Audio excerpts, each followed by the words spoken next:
Alright, what better to make on a nice cool day like today? It's some knoephla soup. So, let's get to cooking. Alright, so what now we're going to do is we're going to get our butter.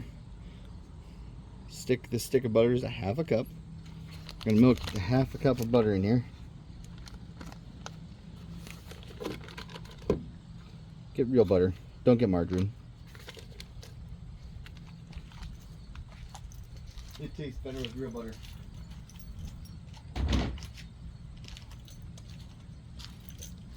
I've tried it either way, so get real butter. Because I've tried it either way and it tastes way better with real butter.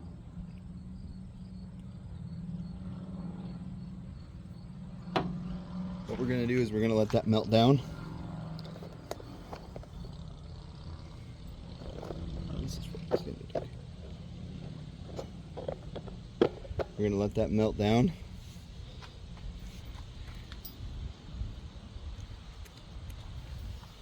And then we'll come back when it melts down. Alright, well, it's somewhat melted. We're going to add in our potatoes.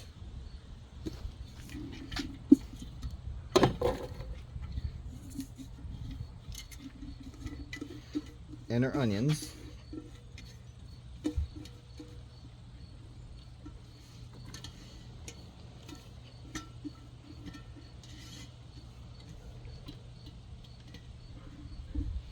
And give them a good stir up. Alright, so we're going to give this a good stir.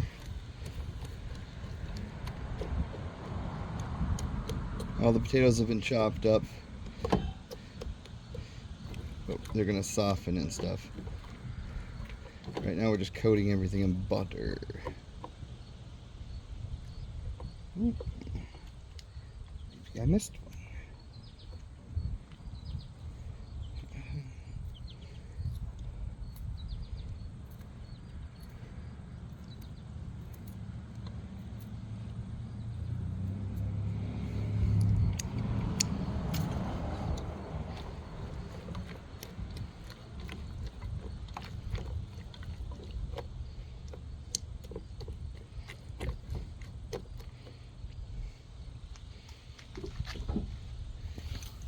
So after this is all, we're going to put it in the stock pot. And then after the stock pot, we're going to start adding everything else. Alright, so we're going to have to get our flour out. The recipe calls for 1.5 cups of flour. Yeah, I use a half a cup, so we need 3 of them.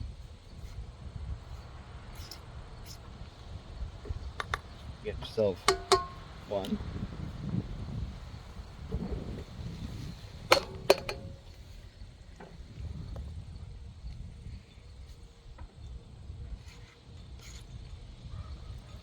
Get yourself 2.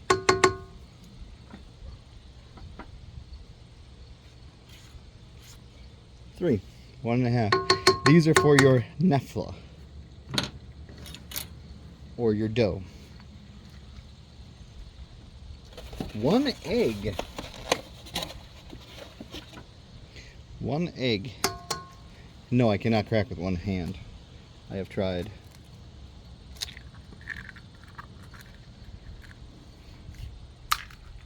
Toss that to the side.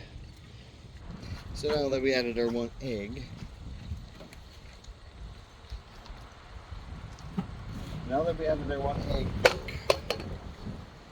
Jesus, wind. Alright, so we added 1 egg. Now we gotta add 6 tablespoons.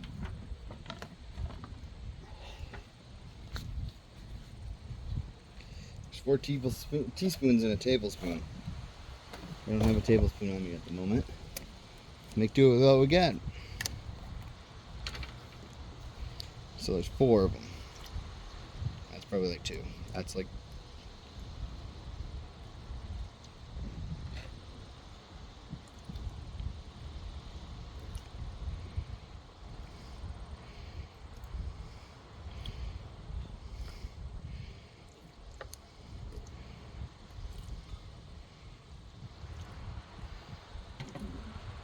Don't ask me, I wasn't counting.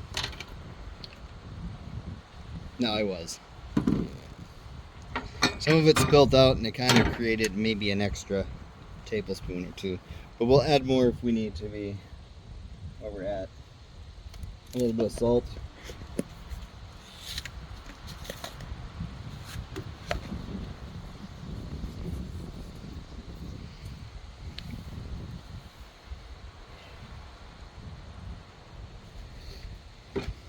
And we're gonna add this on.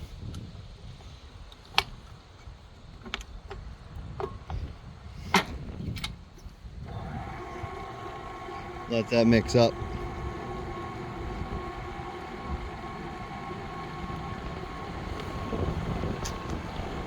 Try getting you guys an angle there.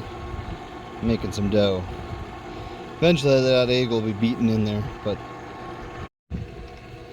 alright, now that we're back over on this side.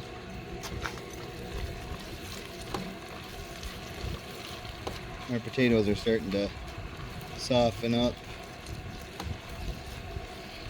Our onions are starting to get a little bit better.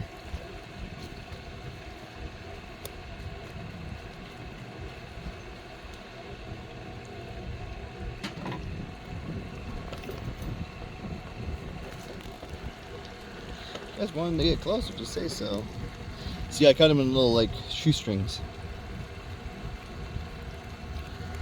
But as soon as they're ready, we'll go. Alright, as you can see, the dough is kind of sticky consistency. I think that's pretty good for our mix. So we're going to turn it off. Lift the head. See how it stretches? I'm going to let that drip down. And then when we're ready, we're going to pull it apart and make little dough balls out of it. Alright, this is all continued to cook in the stock pot. So we're going to transfer everything into this giant stock pot. I've tried it in this little tiny kettle. A lot of times it does not want to, it overflows. So we're going to eliminate the overflowing. We're going to scrape it out of here into there.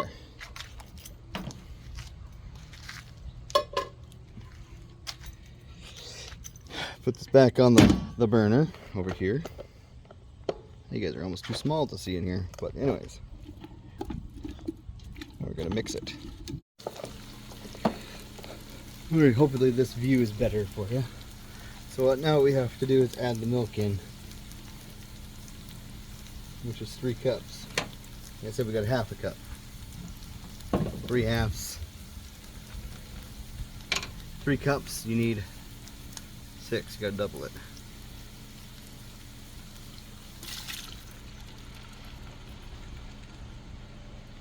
One cup.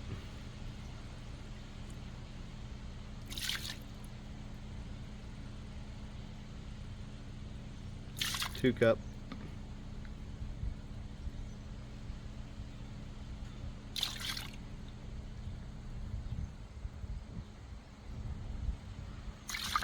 3 cup.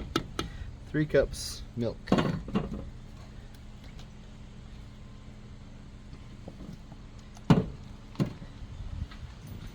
the temperature up a little bit more. Stir this around.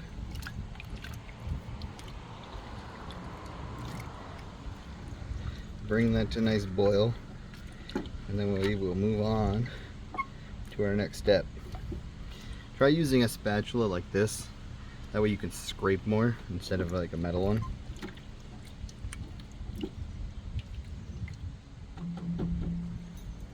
Alright, so we're going to add 6 cups of water.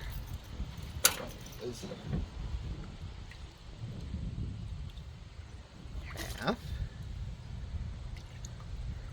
1.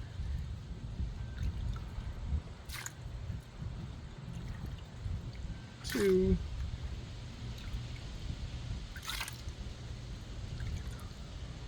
3.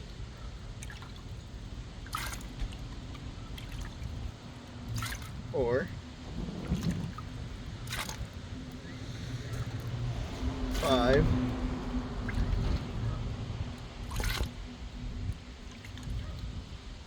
6.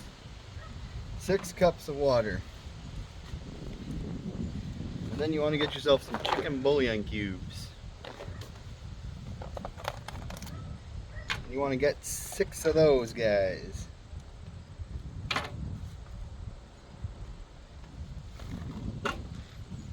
Because this is meatless.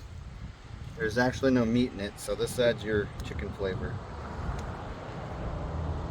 And if you know how chicken bouillon cubes are made, then you know it's not meatless.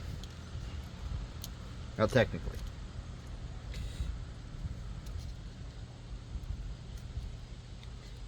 Just gonna say it's not vegetarian friendly.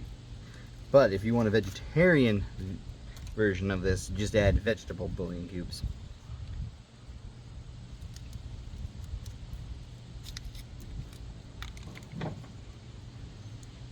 And you're going to want to stir this after a while. These things will dissolve. Eventually dissolve into it. So, like I said, that's why I'm using a giant stock pot, because this one will overflow. And then once it gets to a boil, we'll add our knoephla. Alright. So, you get your dough and you just take a piece off of it. Yeah, it's super sticky dough. And you just plop it in there and you continue to do that throughout the whole thing.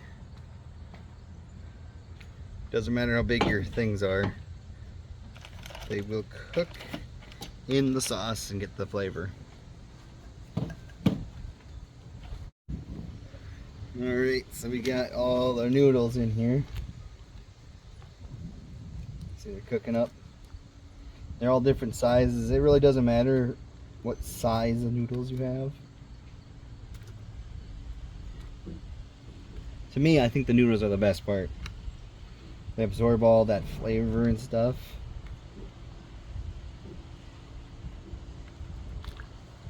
But pretty much, knoephla soup is dumplings, the knoephla, and then you got your potatoes and your onions. You just kind of keep stirring it, mixing it. It'll take a little bit for those knoephlas to cook up.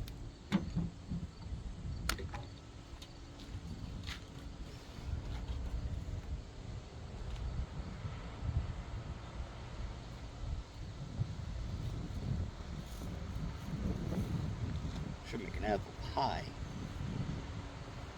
Apple trees, apples look pretty good for apple pie.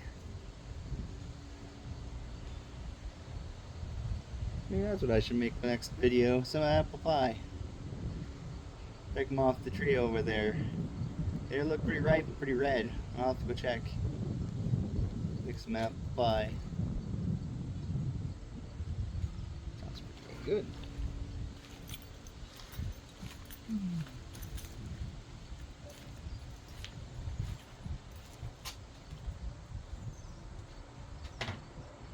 Okay, so anyways, so you can tell it's boiling. That's a good thing. You want it to boil. Boil those noodles.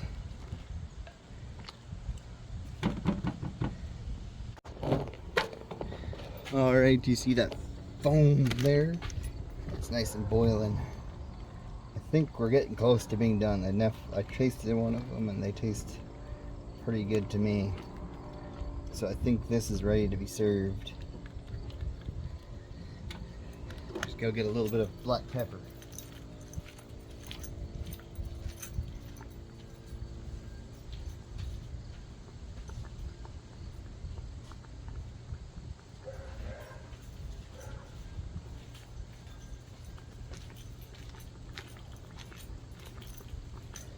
Just get yourself a little bit of peppercorn. A little bit of pepper in there. Add a little more flavor to it. Mix it up. And then I think it's ready to be served.